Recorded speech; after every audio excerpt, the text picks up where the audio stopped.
조갑제TV 시청자 여러분 안녕하십니까. 2020년 2월 16일입니다.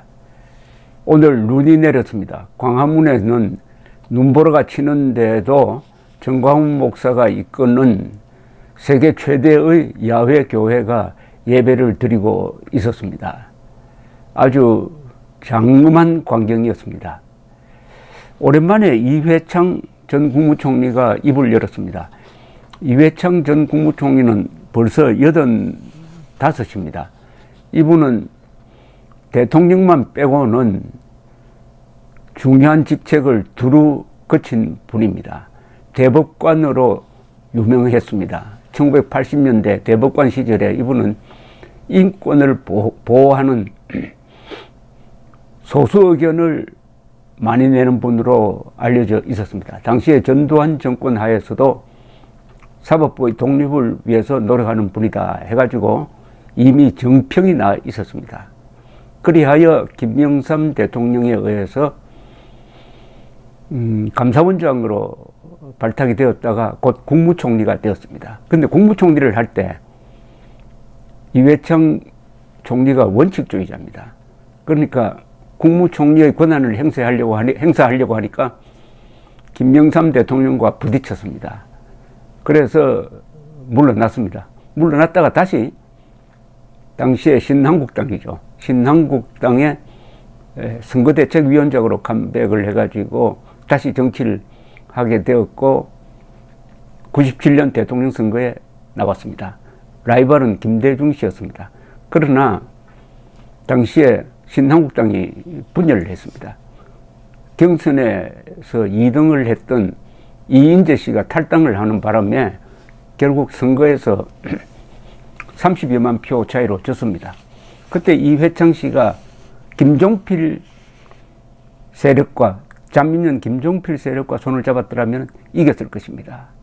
그러니까 자당 분열을 막지 못했고 또 이념적으로 비슷한 김종필과 손을 잡지 못해서 결국 좌파 정권 등장을 허용했다는 역사적 책임을 저는 면할 수 없다고 생각을 합니다.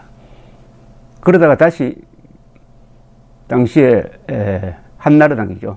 한나라당 이제 총재로 컴백을 해가지고 김대중의 대북 정책, 이른바 햇볕 정책을 견제하는 나름대로의 역할을 했습니다. 그리고 2002년 대통령 선거에 출마를 했는데 이번에도 이 보수라고 봐야 되는 이 정몽준 씨와 손을 잡지 못하고 정몽준 노무현 단일화로 가는 길을 허용하고 말았습니다. 그러니까 막판 단일화에 성공한 노무현이 여세를 몰아가지고 이번엔 약 50만 표 차이로 당선이 되었습니다. 그러다가 2007년에 다시 또 세 번째 대통령 후보로 나왔습니다. 그때는 이명박 후보가 1등을 달리고 있을 때인데 나와서 3등 했습니다. 그리고 정당을 만들어서 컴백을 했다가 그 정당이 선거를 통해서 소멸하는 바람에 그때 하나 아쉬웠던 것은 이분이 충청도를 배경으로 하고 있었으므로 이 세종시 이전 문제에 대해서 이것은 수도 기능을 분할하니까 반대해야 되는데 찬성을 하고 말았습니다. 이명박 대통령은 교육과학도시로 만들려고 했는데 이회창 씨가 수도 분할이죠. 세종시 건설을 찬성하는 바람에 또 박근혜 씨도 찬성하는 바람에 결국 이명박 대통령의 꿈을 접고 말았습니다. 교육과학도시로 되었으면은 지금 세종시보다도 훨씬 더 번창하는 도시가 되어가지고 결국 충청도민들에게도 좋은 결과를 냈을 것인데 그때 이회창 총재의 판단이 아쉬웠습니다. 그리고 정치를 은퇴를 했다가 2012년에 대통령 선거를 앞두고 이분이 적극적으로 박근혜 후보 지지에 나섰습니다. 말하자면 백의종군했습니다. 문재인 씨가 집권하면은 좌경화가 위험하게 된다. 아주 그 모습이 참 좋았습니다. 그 이후에 지난 주말에 조선일보와 인터뷰를 했습니다. 이 인터뷰 내용을 읽어보면은 이 이회창 전 총리의 그 면모가 여실히 느껴집니다. 이회창 전 총리는 아주 성공적인 법조인 출신이고 법조인으로서의 생리가 너무 강해서 정치판에서는 잘 맞지 않는 면이 있다는 생각이 들었는데, 아주 이 문재인 대통령에 대해서, 문재인 정권에 대해서, 그리고 김명수 대법원장에 대해서 날카로운 정도가 아니라 아주 그야말로 선택하기 힘든 용어를 쓰고 있습니다. 이 문 대통령과 추미애 법무장관에 대해서는 법비란 말을 듣지 말라고 했습니다. 법비가 뭐냐면은 법은 법이고 비는 비적할 때 비자입니다. 그런데 법을 악용하여 사적 이익을 취하는 도적물이라는 뜻인데, 법도적이라는 이야기죠. 법도적이 되지 마라. 그리고 김명수 사법부, 김명수를 향해서는 동족을 치는 카니발리즘, 식인을 연상시킨다. 카니발리즘이라 하면은 식인종의 식인, 그러니까 식인이 동족을 잡아먹는 거거든요. 그러니까 어떻게 양승태 전 대법원장을 구속시키는 등, 말하자면은 법관을 잡아먹는 그런 대법원장이 되었느냐 하는 이런 표현까지 있었고, 문재인 대통령에 대한 수사를 지금 해야 된다. 울산 부정선거는 이것은 수사 사안이고 이게 사실로 밝혀진다면 탄핵감이다 라는 표현까지 썼습니다. 지금까지 어떤 정치인, 지금 야당을 포함해서 이렇게 신랄하게 문재인 정권을 비판한 사람이 없었습니다. 최대한도의 비판입니다. 이것은 광화문에서나 들을 수 있는 그런 정도의 비판을 했는데, 그 비판한 사람이 이회창 전 국무총리, 아주 원숙한 인격과 말을 참 조심하는 분인데 얼마나 화가 났으면 이런 이야기 했겠느냐 하는 생각이 듭니다. 서울 중구 다남빌딩 사무실에서 조선일보 기자와 인터뷰를 했는데, 우선 문재인 정부의 2년 9개월을 어떻게 평가하냐 하니까 역대 정권 중 가장 실력이 없다. 대통령이 A4 자료를 꺼내야 정상 간 대담이 가능하다니까 국민으로서 자존심 상하고 수치심이 생긴다. 세계 속에서 대한민국을 향상시키려는 목표도 없는 것 같다 라고 이야기를 했습니다. 그러면서 취임사에서 번영과 공존의 새 세상을 열겠다고 했지만 바로 적폐청산부터 시작했다. 이명박 박근혜 두 보수 정권의 정치 보복을 하고 사법부 수장과 주요 법관까지 쳐냈다. 유례가 없는 엽기적 보복이다. 엽기적 보복이다. 문 대통령은 민주주의를 파괴하고 있다 라고 했습니다. 조국 사태와 울산시장 선거 개입에 대해서는 검찰 수사 대상이 된 사람을 법무장관으로 앉힌 것 자체가 정상적 법치국가에서 있을 수 없는 코미디다. 조국의 범죄 혐의에 대해 문 대통령이 합법적 불공정이라고 했는데 무슨 그런 말이 있나. 도저히 공존할 수 없는 두 가지를 합쳤다. 이것은 문재인 씨가 조국을 편들기 위해서 그 정도의 비리는 합법적 불공정에 속한다라고 한 걸 비아냥하고 있습니다. 윤석열 검찰총장을 임명할 때 살아있는 권력을 수사하라더니 막상 자신의 최측근을 수사하자 전면적으로 방해했다.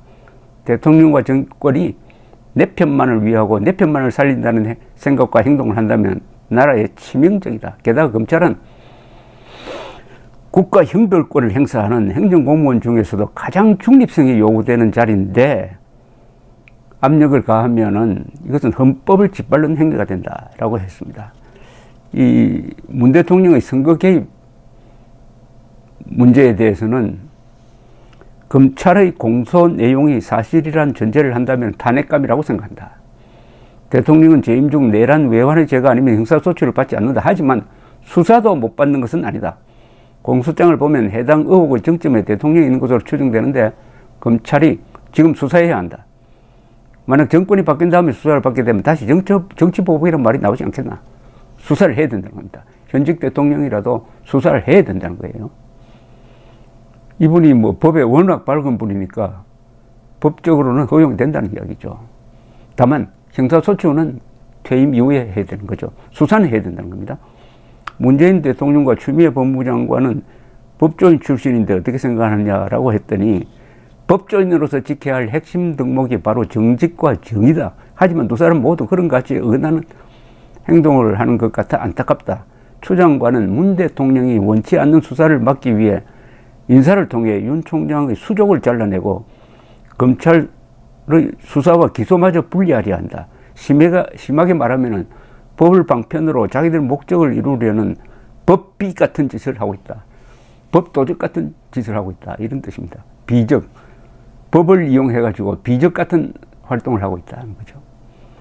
김명수 대법원장이 이끄는 사법부의 코드와 우려에 대해서는 전직 대법원장을 쳐내는 모습에 식인 식인입니다. 식인과 같다는 느낌이 들었다. 사법부의 구성과 판결에 대통령과 정권이 영향력을 미치려 하고 있다. 정권 뜻에 안 맞는 판결을 하면은 징계나 인사조치를 한다. 사법부의 독립은 권력 분립과 법치주의, 자유민주주의 기초다. 이런 식으로 가면 터키, 폴란드, 헝가리처럼 독재로 간다. 사법부가 피를 흘리더라도 정권에 과감하게 맞서야 한다. 아주 강한 주민입니다. 사법부가 피를 흘린다는 게 이게 무슨 말인지 모르겠는데, 사법부가 피를 흘린다는 것은 사법부 판사들이 감옥에 갈 걸 작심을 하고 정권과 맞서야 된다라는 이야기로 들립니다. 고위공직자 범죄수사처에 대해서는 반드시 폐기해야 한다. 헌법에 근거가 없다. 이런 기관을 만들어 판사, 검사를 수사하고 기소한다면 사법부 독립과 검찰 중립은 영원히 무너진다. 사법부 독립과 검찰 중립이 무너지면 그게 권력의 사유화, 영구집권으로 가는 길이죠. 이것은 입법농단이자 사법농단이다라고 했습니다. 문 정권의 대북정책에 대해서는 전쟁을 걱정하는 국민이 이 정권을 지지할 거라는 정치적 배경을 가지고 계속 평화만 말하고 있다. 그리고 사회주의 향수에 젖어 있는 정권 핵심의 사고구조가 문제다라고 했습니다.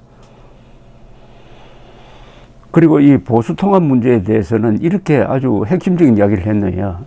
한국 사회에 지금 보수층을 다 모아보았자 30%밖에 안 된다. 선거에 이기려면 중도층을 40%의 중도층을 끌어들여야 한다. 그러려면 먼저 자유민주주의의 진정한 실현을 위한 신념과 열정이 있는 사람들이 모여야 한다. 가치 공유가 없으면 다시 분열할 수 있다. 그러니까 중도를 끌어들이려면 30%의 보수가 단결되고 확고한 신념을 가지고 있어야 된다는 이야기죠. 상당히 중요한 지적입니다.